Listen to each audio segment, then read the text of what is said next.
Tonight begins with some politics. There are reports that the national chairman of the All Progressive Congress, APC, Abdullahi Ganduje, has resigned from his position effective immediately.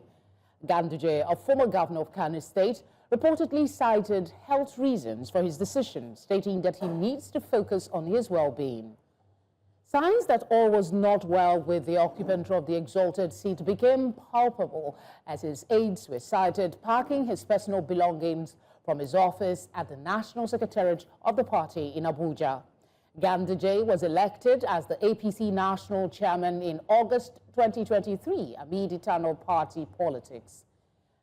Prior to his election, Ganduje served as the governor of Kano State from 2015 to 2023.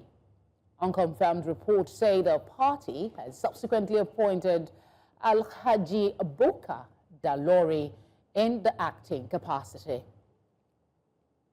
For this conversation, I'm now joined by political analyst and legal practitioner Liboros Oshoma. Thank you very much for being here. As it stands, there is no official acknowledgement of this resignation, but multiple sources are reporting that he has left office, Ganduje in this case, as the national chairman.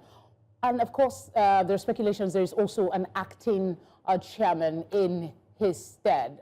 What do you make of the lack of official confirmation at this time? Is that still relevant if the news is true?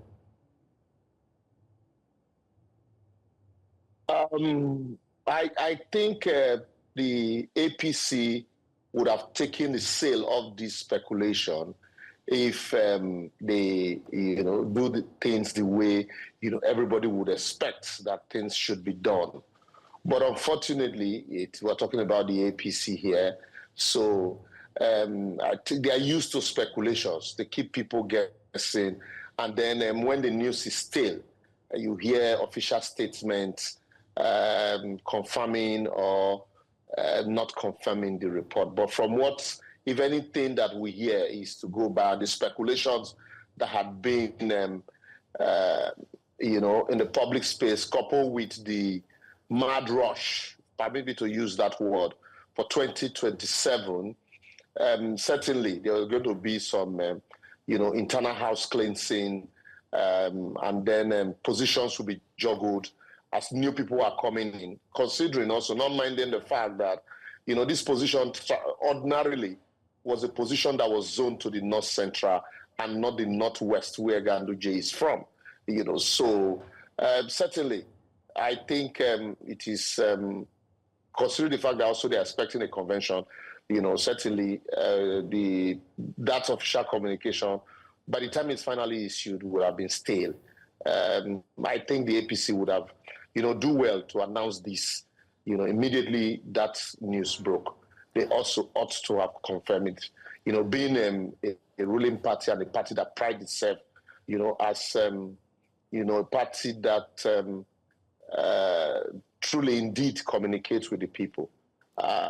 So 21st century, it's not a time you allow rumors to just, go without communication. Communication is very key at this stage. But unfortunately, it even happened to government also. You'll find out that issues like this happened and you hardly hear any official statement until it is still. It is actually not so good. This is like people are now saying that this resignation and lack of confirmation is just a clear case that all the parties in this country have internal crises that they are barely managing appropriately. And as it stands, on the one hand, there is a report that Alhaji Dalori is supposed to take over, and then a name like Kwakwanso is coming up. Do you believe that these two names will be able to run the affairs of the party in an acting capacity pending when the National Working Committee meets or the Congress is held?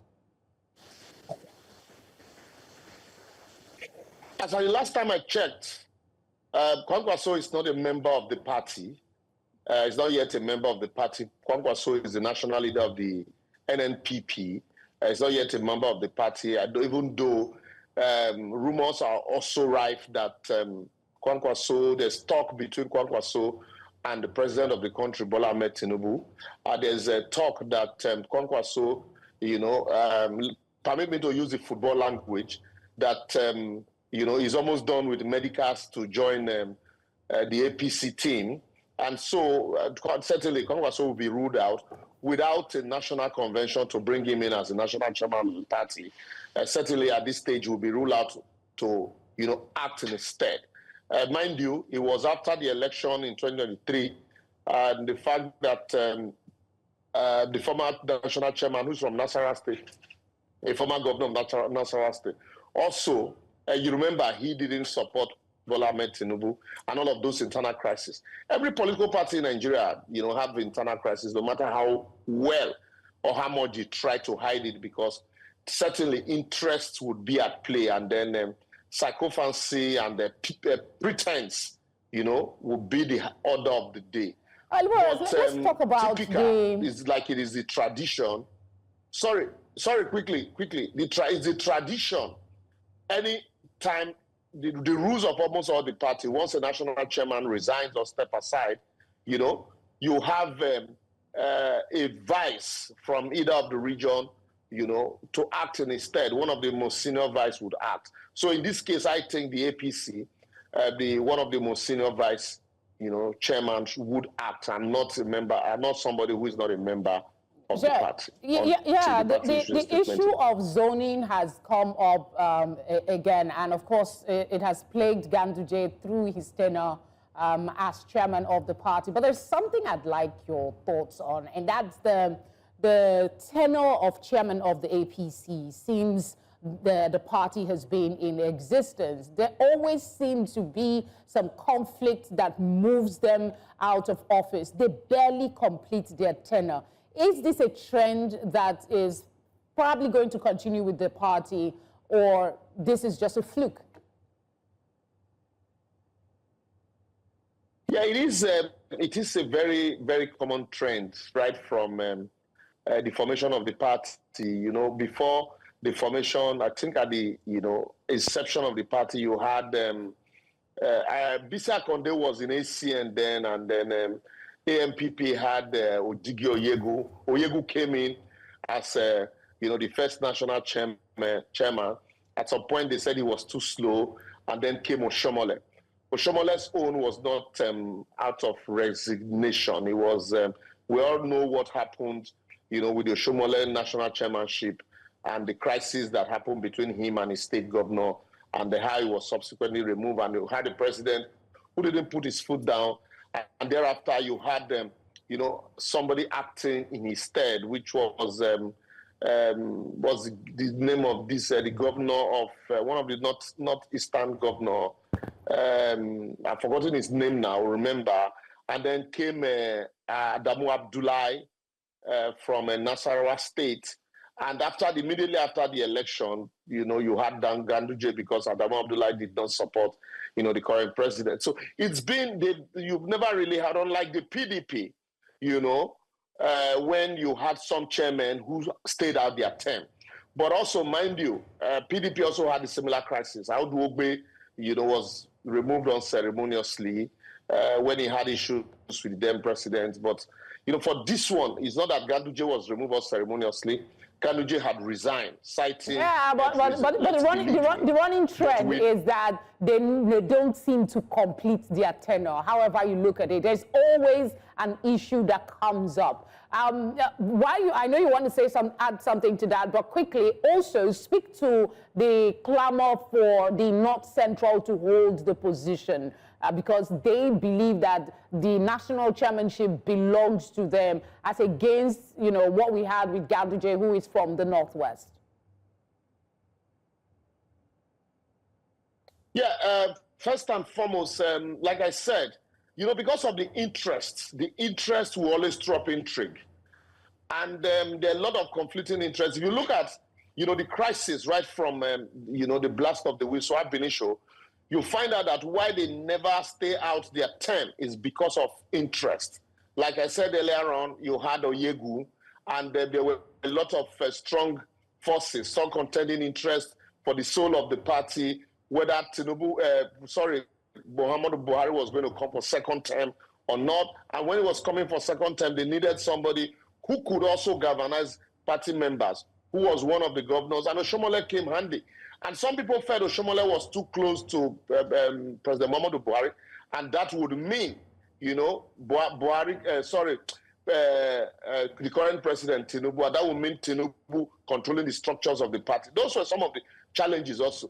When Adamu Abdullahi came, it was an election year, and Adamu Abdullahi also didn't play his game very well because of support. And this attitude of every party chairman wanting to kowtow to the whims and caprices of the president had also been a problem. That was why you had the problem between Obasanjo also and Audu Ogbe. I think we need to create a diverse or, you know, a strong, now, office for the party chairman. If we say the party is supreme, a situation where a president can remove a party chairman, certainly you are going to have all of these issues where a party chairman will not be able to finish a term. Because the moment there are some interests that will conflict with the interest of what the president wants, you're certainly going to have that. And then now come the issue of zoning. The issue of zoning, a situation where the party candidates who left office, the party is, the position is zoned to an area, for example, the North Central. And when somebody from the North Central is leaving that office, the presumption is that you also get somebody from that zone to fill that position. If you don't do that, you're going to have all of these, you know, breakups and these challenges, you know, haphazard arrangement where the person will stay. And the people who feel that their tenure had been, you know, truncated, who feel that they need to serve out that tenure, and especially those also who are interested in that position, will certainly begin to agitate. And those agitations will also truncate the tenure of whoever is occupying that position. So that's why the two things here, for me, we should be taken away. One, there's need for the parties to look for, to define clearly the positions of the chairman, you know, and vis-a-vis that of the president. And then there is also the need for them to always ensure that they stick to their zoning arrangement so as to avoid a situation where, you know, tenures are truncated midway.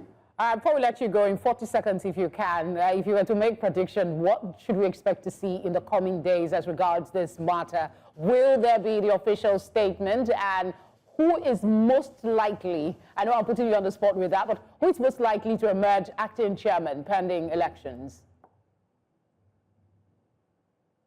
No, certainly there will be official statement from the FPC.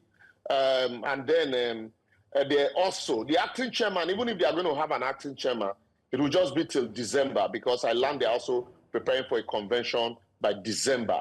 And by December, then the idea of a Kwankwa, so if he eventually joins the party, might either come up because of his court followership in the North, because the party would want to also position itself to be appeal to the traditional politicians and the Talakawas in the North, because they need the votes from there. And Ganduje does not command that kind of respect, you know, among the northern politicians.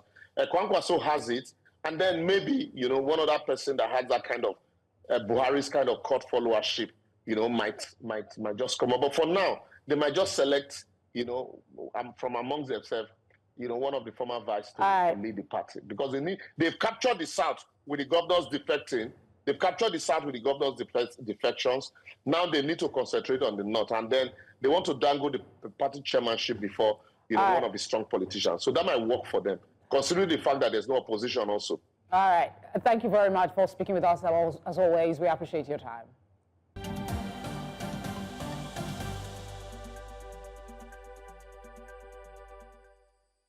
You're watching tonight on News Central. A reminder of our top stories. Reports say Abdullahi Ganduje has resigned his role as national chairman of the ruling All Progressive Congress. Nigerian army declares 3-day mourning period for soldiers killed in recent attack in Niger State. President Trump hails Supreme Court ruling that limits judges' powers to block his orders nationwide. Staying with political matters, President Bola Tinubu held a closed-door meeting with key political actors from Rivers State in a move to resolve the prolonged crisis rocking the state. The meeting held at the presidential villa in Abuja brought together the suspended Rivers State Governor, Siminalayi Fubara, Minister of the Federal Capital Territory, Nyesom Wike, Speaker of the Rivers State House of Assembly, Martin Samawule, and other members of the state legislature.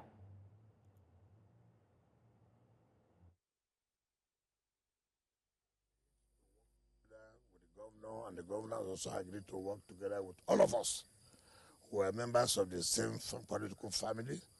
Yes, just like humans, you have a disagreement, and then you also have a time to also settle your disagreement, and that has been finally concluded today, and we have come to report to Mr. President that is what we have agreed. So for me, everything is over, and enjoy everybody who believe to work with us, to also work together with everybody. That there's no more acrimony, there's nothing to say we are disagreeing. We have all agreed on everything. So we thank God. For me, it's a day we have to thank Almighty God.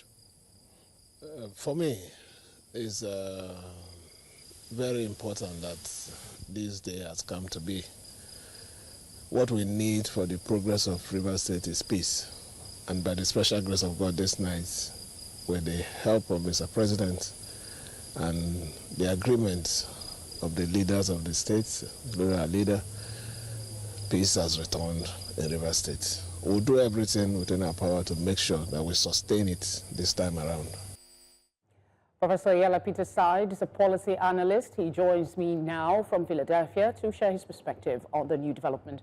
Thank you very much for being here tonight. Beyond the flowery words from the meeting and what we saw now, we're yet to get the, the content of that agreement. But the cable claims an exclusive with the information that the agreement is at a cost to Fubara, who is giving up significant political powers in exchange for political survival. It does also look like, from what the cable exclusively reported, that it's a transient survival at best, and that Wike got all he wanted. What are your thoughts? I think that it's simplistic to say that peace at all costs is worth it. The absence of war does not necessarily indicate the presence of peace. As a Rivers citizen and a patriot, I am obviously pleased that peace has been arranged. The details, of course, is what we are waiting for. The devil is in the details. I think that there are two issues here for me. The first is, was there a principle involved in the initial rancor between the governor and the erstwhile governor, or was this just politics and economics? If there were principles involved, then what are those principles and were they maintained? It's important that the interest of Rivers people be protected, and I expect from the governor in the nearest future a broadcast detailing the details and why he took the steps he took and for whose interest. Because the bottom line is that people made sacrifices, people supported him, people of Rivers State, after what he told us, believed that there were issues that was against the interests of the state, and that was what he stood for. And I hope that in the negotiations that led to this peace, he did not sell the ban with the horse. And I think that as we move forward, we will have the ability to judge based on those details. Again, they are politicians, or they are political interests. However, as I always tell people, you got to put the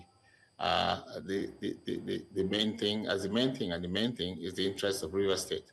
And I hope that none of these negotiations or compromises have compromised the interest of Rivers State.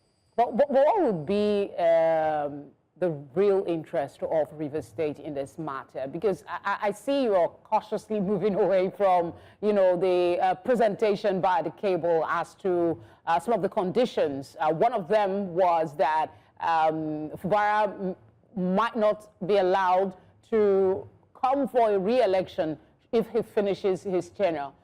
Let's put that aside and just ask your thoughts on what could be the content of this agreement that has brought an end to a conflict that has taken so many months. I think I have to go by what the governor told us in the first instance when this conflict started, that he was being denied the freedom to run the state as an elected official of the state, and that there were people who were trying to manipulate him and dictate to him how to run the state. And he only asked that he be given a free hand to run the state according to his mandate. And a lot of people supported him based on their grounds. If he's coming back to power and then giving up those same mandates, then the question is, why are you coming back? Why are you accepting those conditions now if they were not good enough for you last time?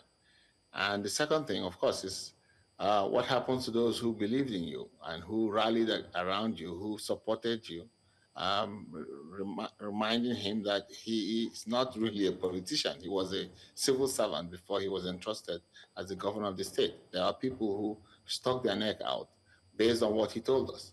And are those interests being protected? Are we going to see a spate of acrimony and retaliation against people who, for good measure, thought that what he said was true and he needed support from all of us? Safe to say, to speculate is not the best interest now. So let's talk about what could be. Some say this is all about 2027. Does this current deal, as it were, confirms that in any way? If yes, what could be the implications for the 2027 elections in Rivers State? I don't want to be provocative, but it's been clear from the very beginning that there were political interests in the emergency declaration of Rivers State and in the handling, both by the administrator and the president, and I must say by the Congress, of the emergency declaration in Rivers State.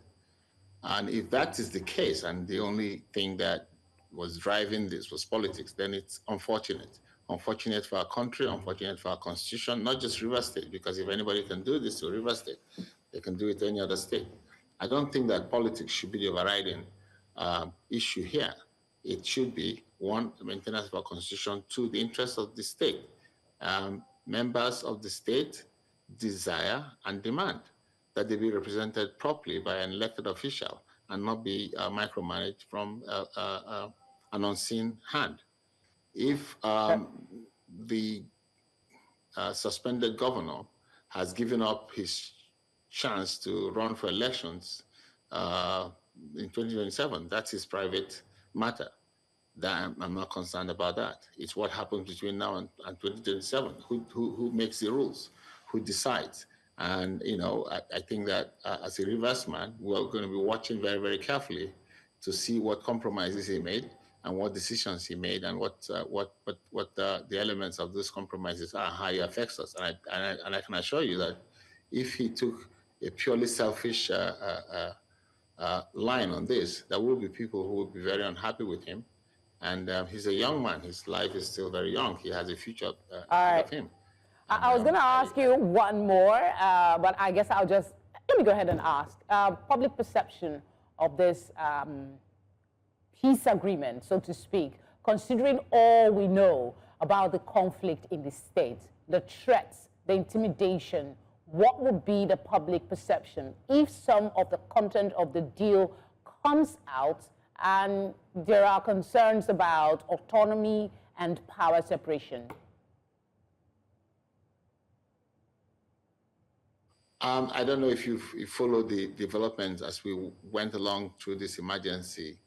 Utterances have been made by both the suspended governor and a few people, and the fervor of support from Rivers people has dwindled quite a bit because we were not quite sure how things were going, and some statements attributed to the governor has not buffered our confidence that, the support we gave him has been reciprocated. It's important to note, and I need to point this out, that most of the people from Rivers State who were supporting the governor were not supporting him against Wike. They were supporting the principle behind what we thought he was fighting for.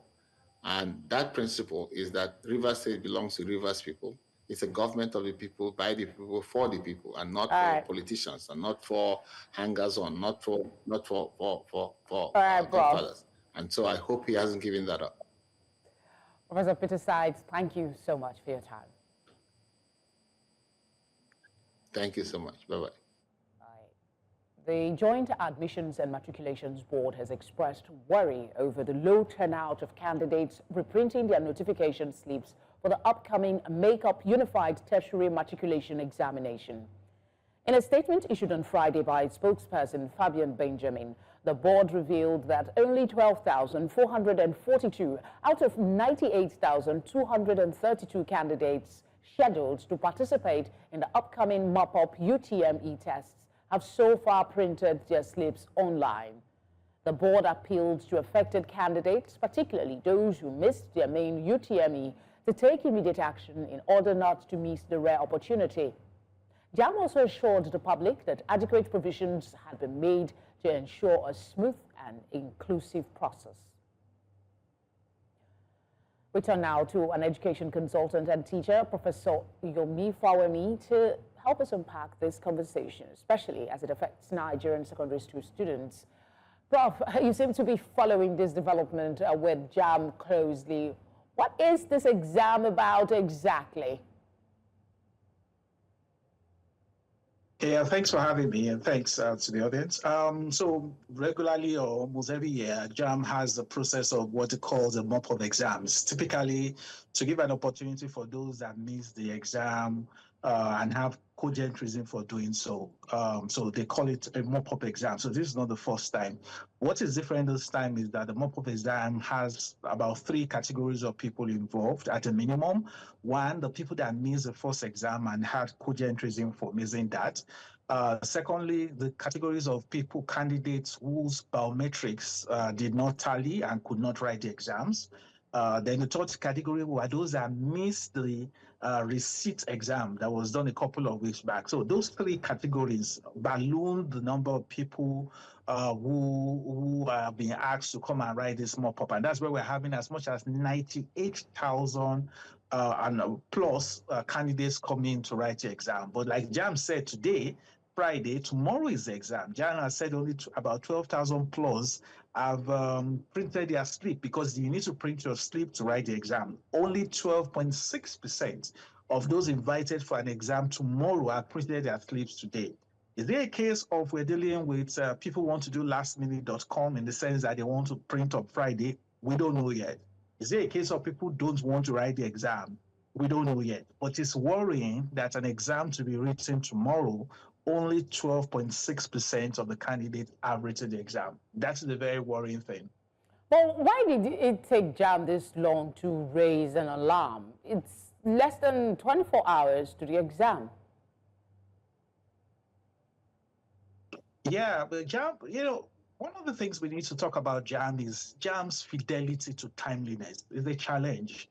JAM has a problem of timing and setting dates. If you go back in history, virtually every year, JAM postpones a part of the exam process. If they don't postpone registration, they will postpone mock exam, they will postpone. They always consistently have a challenge with timing. Now, what has happened was that after the receipt exam was completed, the expectation was that they were going to immediately announce the date for the mop-up. And they delayed. And because sometimes JAM seems not to really care about many things, particularly people's psychological, emotional state. So here's a child who was supposed to write JAM the first time, his biometrics, which is not his fault. So in this case, maybe the child's thumbprint was not registered by a machine. It's not the fault of the candidates. There's nothing the candidate would do about it. Now, the guy couldn't write the exam. Receipt, you didn't allow the guy to write the exam. You said he should wait for mop-up. And then I remember for a fact that many people were asking JAM over the last couple of weeks, when is the mock-up? When is the mock-up? JAM would just say, we will announce the date to you. And recently they just announced the date, and maybe some people have other engagements. We don't know why, but JAM's capacity to manage schedule. You know, one of the biggest things about an examination is the capacity to do project management. I know people assess examination bodies by, how many people wrote the exam, well, how tough was the question, but that's not the only thing. What is the quality of project management? And a key component of project management is what they call scheduling. If you can't schedule effectively, you can never have excellent results. So JAM failed to give people adequate notice for this mop-up exam. I expected them to have announced immediately they finished the receipt. They didn't do that. I also feel, in the interest of fairness, particularly for the students whose biometrics was a problem, that there should be at least 2 dates for people to write the exam. If you say it's a mop-up and there are people, it's not as if the guy was ill. It's a case of your machine did not recognize him, and you only give a person 1 date. We do not know whether that date is best date or whatsoever. Yeah, so I mean, fair enough. In scheduling, notification. Yeah, fair enough. The body has its blame, but aren't students sharing part of this blame as well? I mean, some of them seem to be showing unseriousness for this exam. And there is speculation whether they're expecting Nigerians to shout like the last time in the event they perform poorly, or is this to indicate that they've lost faith in the exam body? I mean, I think I will most likely look at the second part of your question than the first. I will never support the idea that Nigerian students are not serious. I believe that we have some of the most serious and brilliant people around the world, and it shows. Recently, we just celebrated a girl, Mesoma, who attended a school in Nigeria, who got the highest marks in an examination globally. So it's not for that. I think what has happened to some people, again, at this point, we're speculating. I mean, but when you have 12.5% of people downloading the slips that will get them into the exam hall, it's not impossible that, unfortunately, some people might have lost interest in the whole process. Some people might have assumed that all hope is lost. Some people might have tried to think about alternatives. Some people might have traveled abroad. Some people might have gone to look for admission in Benin Republic, in Ghana, where there's less stress. Some people will just say they are not interested. Again, don't forget that one of the biggest problems in our educational system is question of people dropping out at various levels. So for some people, maybe somebody who was even being forced to write the exam, he never wanted to go to ISC, he just wanted to go and start trading. Now you give him this much of stress, and the person will just say, "What the point?" I really wish we had more time, Prof. I really do wish we had more time, but I'm told we're out of time for this conversation. But as always, we thank you. We appreciate your time. Thank you. Let's tell you now that the federal government, through the Nigerian Consumer Credit Corporation, Credico, has rolled out the expansion of its Queen Rider program aimed at empowering Nigerian women with credit-backed tricycles, as just as 22 women on Thursday benefited in Rivers State. News Center's correspondent Biola Festus has more. The mandate of the Nigerian Consumer Credit Corporation, Credico, is to provide consumer credit for working Nigerians to enable them acquire life necessities with low interest rates. This time, Credico, in partnership with Gigmal, is empowering women in the transportation sector to make a living. In Port Harcourt, the River State capital, 22 women were handed tricycles, marking a step to their financial independence. Allow me to express our deepest gratitude to Credico. We are profoundly thankful for your leadership, and not only for the resources and coordination they bring to the initiative, but for the clarity and vision. One where women are at the center of economic renewal. Thank you for backing this program with a national ambition, structured access to credits, and a vision that links inclusion to industrial growth. The beneficiaries, branded as Queen Riders, are part of a growing network of women supported under the initiative. It's not easy for a young lady to decide to do this, but At least when you look at the situation of the country, at least you have to help yourself. I drive and I make use of the money. I don't depend on anybody. But people do laugh at me as old as I am, maybe driving keke, but I don't care. The initiative falls under the Credit Access for Living and Mobility (CAM Fund), a credit card scheme that supports working Nigerians with access to tools that generate income. We work with partners that are already on the field, that work with empowered women or women who seek empowerment in these groups. Bear in mind that kekes are not just for women, it's just that today it's clean riders. They're focusing on women getting access to vehicles. This is a high productivity sector, and placing women in that sector as well empowers them. And by the way, it's actually less labor. So we subject women to carrying baskets of yams on their heads, but somehow they can't sit in a keke and drive it. So this is one way to empower women to be able to do that. Credit Corps partners explain that the mobility offer is structured to support low-income earners without placing too much financial pressure on them. Beneficiaries also confirmed that the payment plan is flexible and allows for little instrumental payments. I can do a lot for my family, a lot.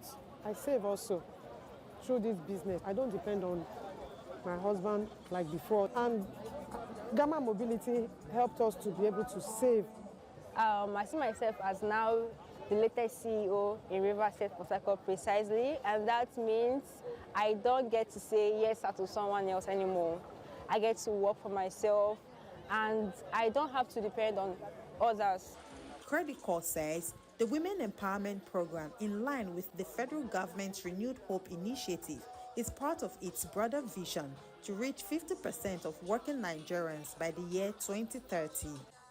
The initiative hopes to remove structural market and policy barriers through the acceleration of access to consumers' credit with low interest rates. In Rivers, for News Central, Biola Festus. Many thanks, Biola, for that report. The Speaker of the House of Representatives, Abbas Tajuddin, has commissioned the Kabusa-Keti Link Road. The road, constructed by the Federal Capital Territory Administration, is part of ongoing efforts to bridge infrastructural gaps and ease mobility in underserved parts of the capital. News Central's correspondent Subaya Abubakar reports. The newly completed Kabusa-Keti Road stretches through parts of the Abuja Municipal Area Council, a route previously known for its poor road condition and difficult terrain, especially during the rainy season. For years, residents of both communities have clamored for intervention, with their pleas falling on deaf ears. Now the road, fully paved, marked with completed drainages, is expected to enhance connectivity, boost local business, and reduce travel time. I'm sure this is the first time the people of Keti is getting government attention. So I commend them. I commend the youths for the support they give to the contractors. This vital infrastructure connects communities, unlocks economic potential, and affirms our administration's commitment to equitable development across every corner of our nation. The commissioning marks another milestone in the FCT administration's renewed push for infrastructural development across area councils. For the people of Kabusa and Keti, it's more than a road. It is a change in their life. Parents can now take children to school safely, businesses can operate more smoothly, and access to emergency services is vastly improved. Many people even leave this Keti because of this road, because no roads, everywhere is bad. If rain fall, you see everywhere. Poto anyhow, you cannot even go outside of the Keti. But when we hear that the man wants to bring the road, we feel very happy because of the road. We have been having issues of kidnappings and other things. Now with this road, it will be lessened. The FCT administration says the road is one of several projects aimed at improving infrastructure in rural and satellite communities of the FCT. As Kabusa and Keti begin to feel the impact, other communities now hope they will be next in line. In Abuja, for News Central, Sumaya Abubakar.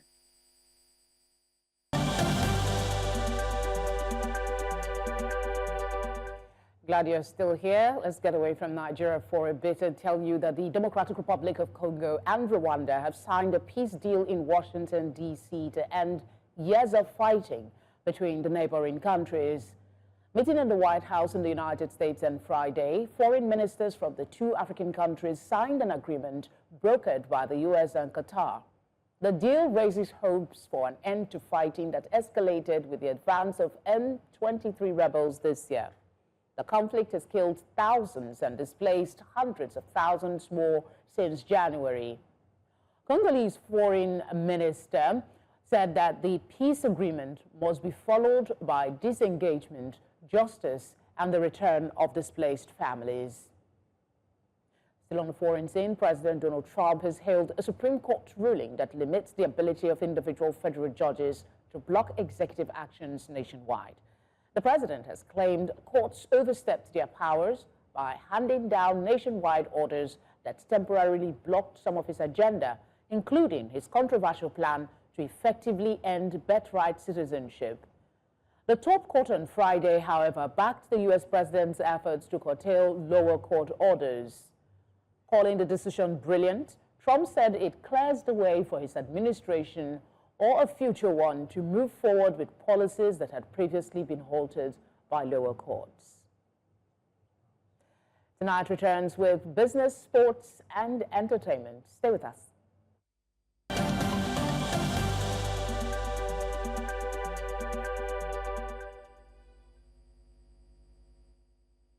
I can hear you. I've been hearing you since 1912.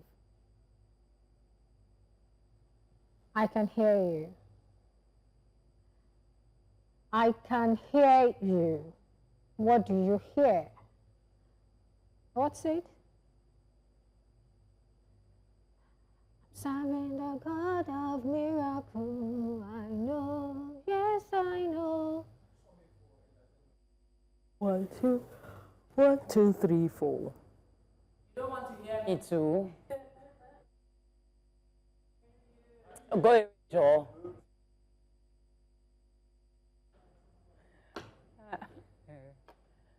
Let's go.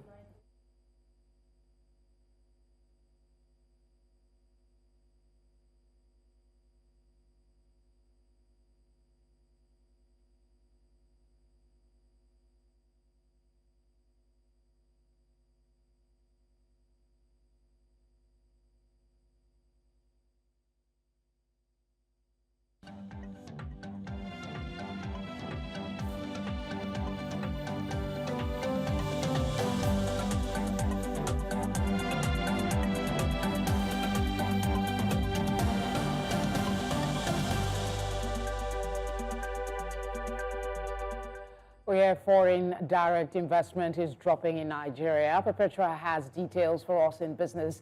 Perpetua, how true is this? Well, that's what we've seen, but Nigeria doesn't need any form of decline, whether it's in investment or revenue at this point in time, irrespective of prevailing global economic, challenges. But of course, you'll get the details after this time out.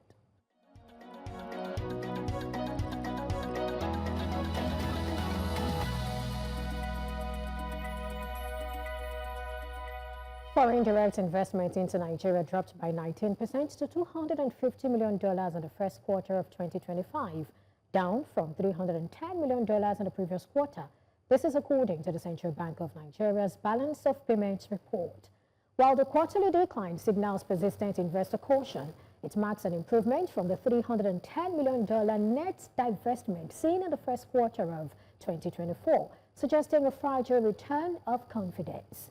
The CBN also reported broader weakness in capital inflows, with portfolio investments facing deeper setbacks. Despite a current account surplus and improved trade balance, Nigeria's financial account remained under pressure, weakening its overall external position.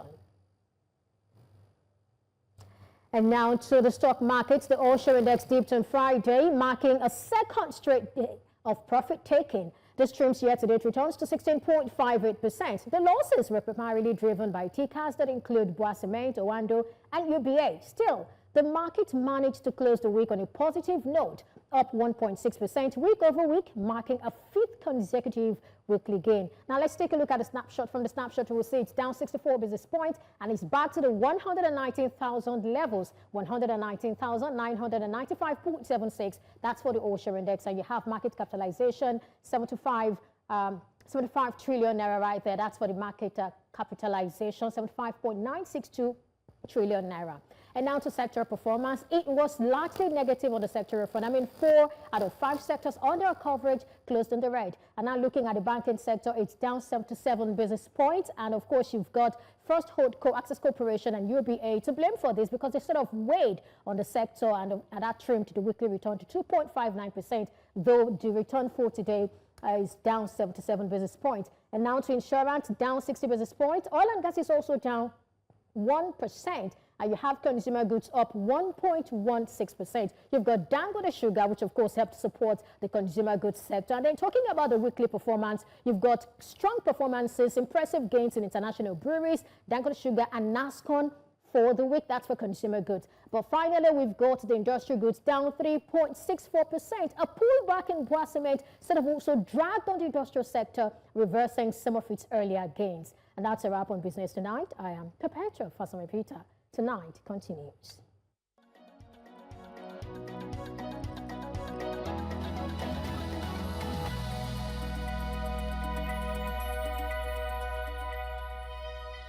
Onyinye has sports stories tonight. Good evening, Onyinye. Good evening, Felicity. I'll give you more shortly.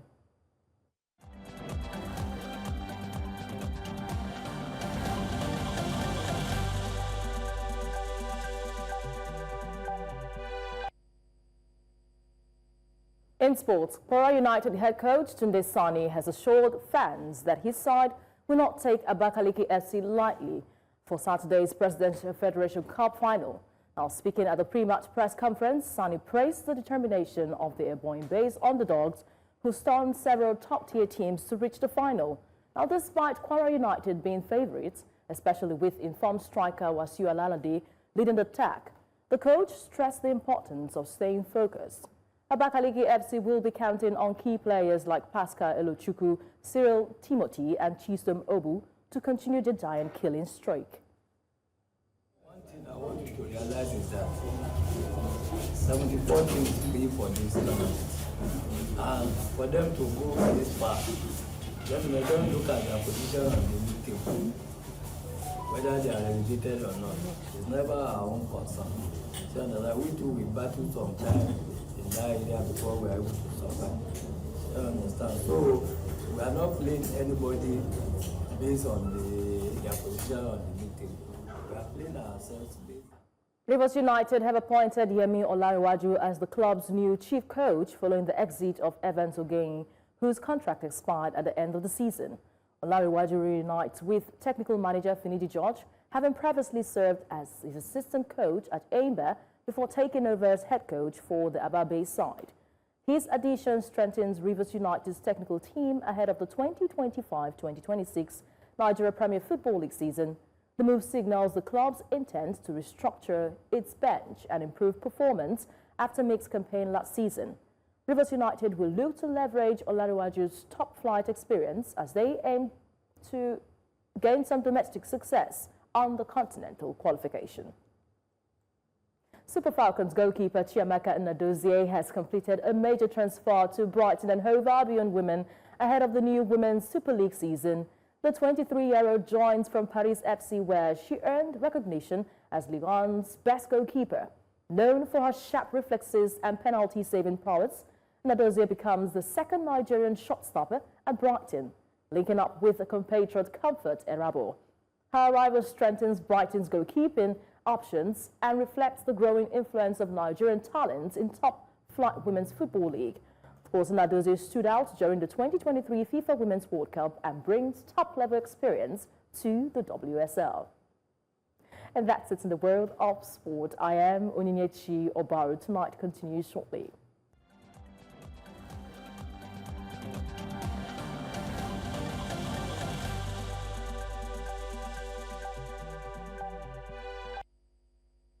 Entertainment stories is next. Adewo is here, and we're in for a surprise, I guess. Yes, a huge surprise, because Pete Darlington is in the news, and it's not for something good. But I'll give you all the details shortly. Okay. Yeah.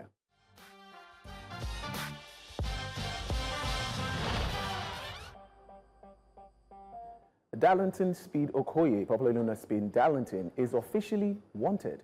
According to the National Agency for the Prohibition of Trafficking in Person, NAPTIP, he is wanted over his shocking confession of having sex with a 15-year-old, which he later claimed was a publicity stunt.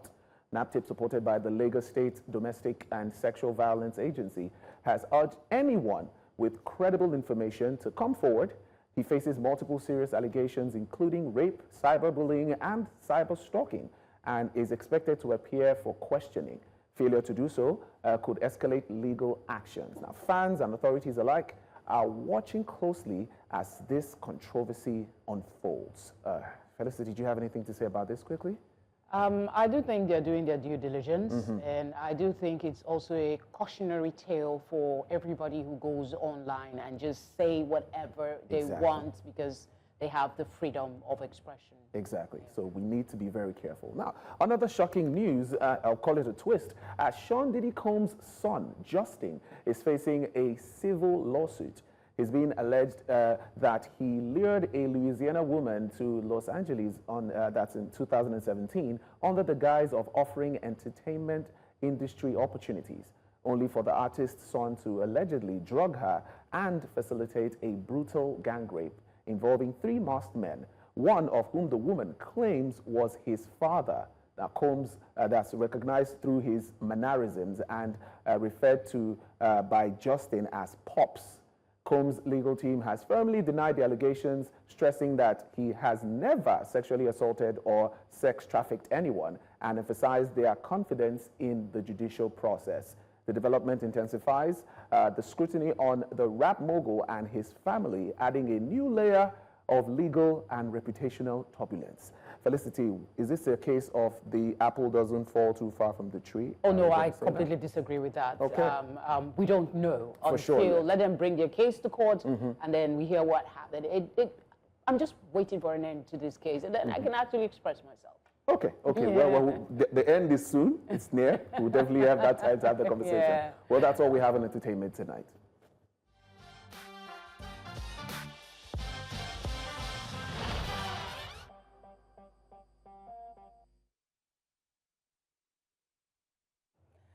Finally, tonight, the All Progressive Congress, APC, has announced the resignation of Abdullahi Ganduje as the national chairman of the party. In a statement signed by its National Publicity Secretary, Felix Moka, his resignation, which is effective immediately, was offered to enable him attend to urgent and important personal matters. President Tinubu has subsequently directed the Deputy National Chairman North, Ali Bukar Dalori, to assume the position of acting national chairman pending the meeting of the National Executive Committee of the party that is being summoned immediately to fill the vacancy created by the resignation. Abdullahi Ganduje assumed leadership of the party in August 2023 following the resignation of his predecessor, Senator Abdullahi Adamu.